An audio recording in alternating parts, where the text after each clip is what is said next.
Alamin naman ho natin itong sitwasyon dyan ho sa MRT 3. Oh. Dyan ho sa may Cubao Station. Anong meron? Dahil nga partner, di ba, isa rin sila sa mga magbibigay ng libreng sakay ngayong araw. Ayun.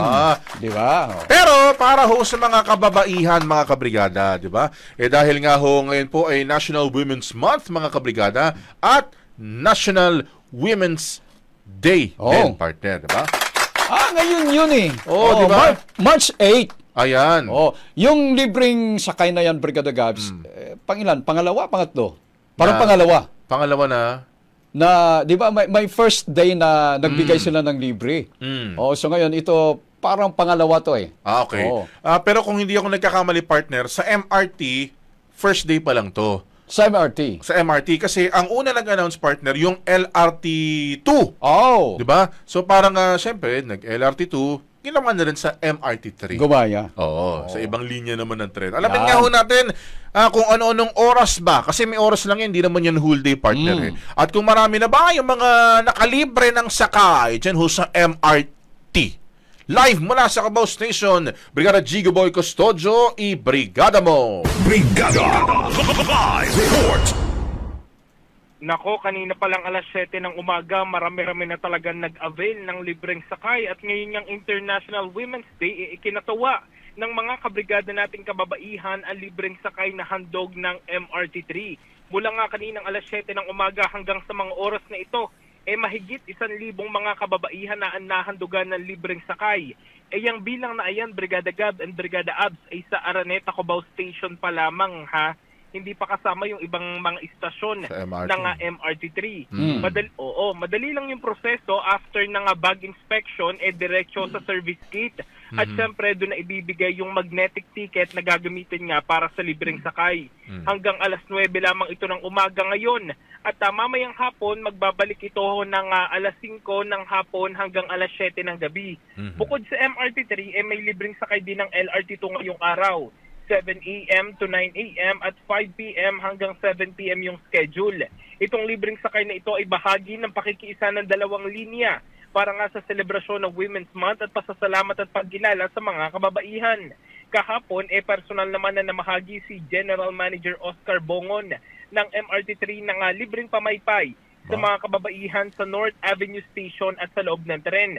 Namigay rin siya sa Mayasio Boulevard Station kung saan nakaset up naman yung Instagrammable photo booth ng MRT3 para sa women. Brigada Gab and Brigada Yung babae lang yung may libreng pamaypay. Lahat para siyang inis di ba? Pero tanong ko, Brigada Gigo, pang ilan na ba yan at saka may kasunod pa ba yan? Ayan. Kasi di ba sa LRT parang dalawang araw ata yung sa kanila eh. Tsaka may libreng gupit sa LRT2. Sa MRT3, meron din ba mga ganun-ganun? Ito, Brigada Abs, ay isang beses lang. Yun lamang itong March 8. Itong MRT3 at itong LRT2. Ito yung kauna-unahan. Ang kaibahan lamang dito sa LRT2, bukod sa libreng sakay, marami pa silang ibang pakulo. Meron silang libreng gupit. Ito ay para sa unang 30 pasahero lamang naman.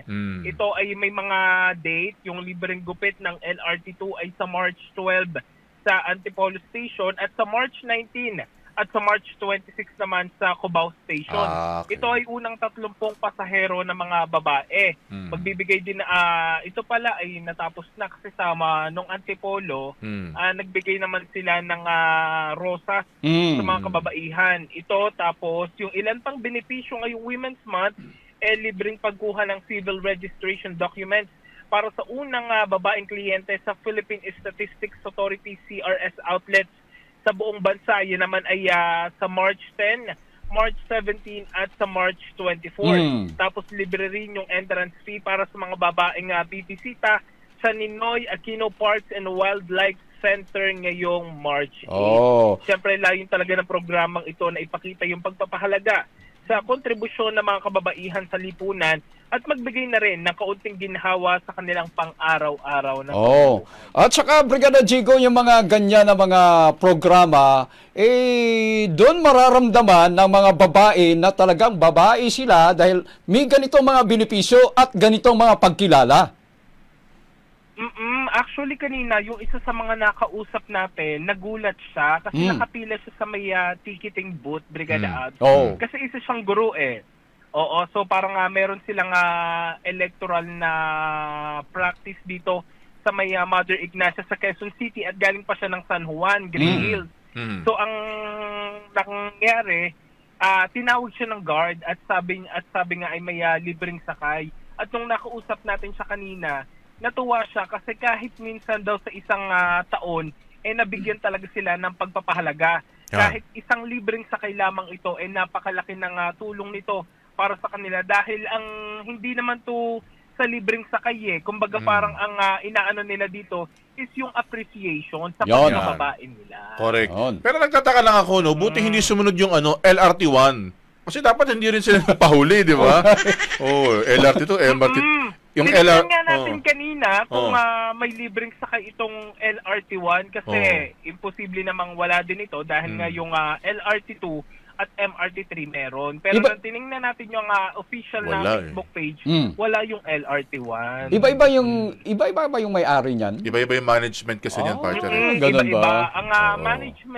Ang management ng LRT1 ay yung Light Rail Manila Corporation. Yan, Tapos ang LRMC. LRT2 naman ay Light LRTA. Rail Transit Authority habang Yan. itong MRT3 ay ang DOTR ang may hawak. Ayun, Oh. magkakaiba ng yan, management. Sige.